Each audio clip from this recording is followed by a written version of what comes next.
Assalamualaikum warahmatullahi wabarakatuh. Kita akan lanjutkan dengan subbab yang ketiga, yaitu prinsip perkalian. Ya. Oke, misalkan kita punya tugas T1 ya. Untuk melakukan tugas T1 ini terdapat 6 cara. Kemudian untuk melakukan tugas T2 ada N cara. Nah, kalau kita akan melakukan tugas T1, kemudian setelah itu tugas T2 ya, maka ada sebanyak MN cara ya. Yang pertama ada M cara, terus kemudian kita kalikan sebanyak N untuk tugas yang kedua gitu ya. Jadi ada sebanyak MN cara ya.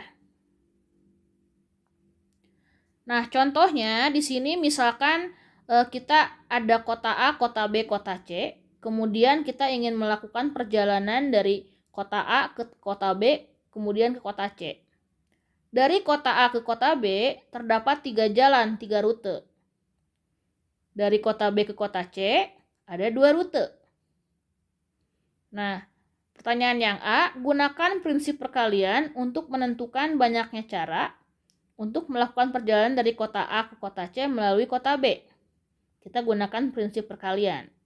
Dan yang B, verifikasi jawaban di A tersebut dengan kita daftarkan semua rute yang mungkin ya.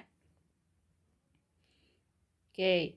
Nah, berdasarkan prinsip perkalian, dari A ke B ada 3 cara, dari B ke C ada 2 cara. Jadi kita tinggal kalikan, jadi dari A ke C ada sebanyak 6 cara ya, 3 kali 2. Nah, kemudian kita mau untuk pertanyaan B, kita mau mendaftarkan rutenya ya.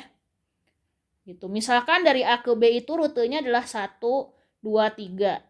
Dari kota B ke kota C, rutenya adalah A dan B ya. Nah, bisa kita gambarkan seperti ini. Dari A ke B ada 1, 2, 3. Dari B ke C ada A dan B ya. Nah, jadi rute yang bisa kita tempuh bisa ada yaitu 1, kemudian A gitu ya. Terus bisa juga kita rute pertama, rute 1, kemudian rute B dan seterusnya ya. Jadi di sini betul ada 6 rute yang bisa kita tempuh ya. Begitu. Oke, ini ada latihan, silahkan dicoba latihannya ya. Nah, kalau tadi ada 2 rute atau ada 2 tugas gitu ya. Nah, sekarang bagaimana kalau tugasnya banyak gitu.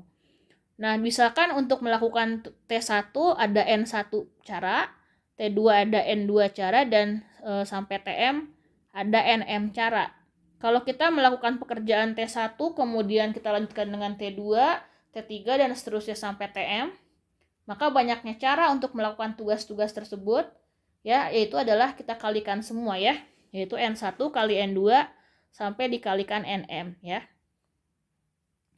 Nah, contohnya di sini sebuah koin dilempar 3 kali. Misalkan koinnya ini permukaannya adalah angka dan gambar. Dilempar 3 kali, terus kita catat hasilnya apa gitu ya. Yang pertama hasilnya keluar apa, yang kedua apa, yang ketiga apa. Nah, sekarang pertanyaannya yang A, gunakan perumuman prinsip perkalian untuk menentukan banyaknya keluaran yang mungkin dari aktivitas melempar koin ini. Kemudian yang B, kita tunjukkan keluarannya apa saja dengan menggunakan diagram pohon. Ya. Untuk yang A, untuk setiap pelemparan koin, keluaran yang mungkin ada 2, yaitu angka dan gambar. Ya. Jadi untuk yang pertama ada 2, yang kedua ada 2, dan yang ketiga ada 2. Kita kalikan jadi total semuanya ada 8 macam outputnya ya. Gitu.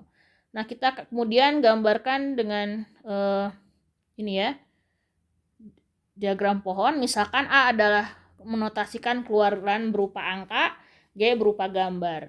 Jadi, pada pelemparan pertama ada A dan B, ada A dan G, kemudian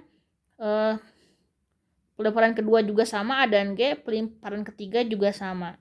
Misalkan di sini kalau pelemparan pertamanya keluarnya A, pada pelemparan kedua kan bisa A atau G ya. Oke. Jadi ya kita catat kalau ke sini berarti A, terus AAG, AGA, AGG, dan seterusnya. Di situ betul ya, ada 8 macam keluaran ya, seperti itu.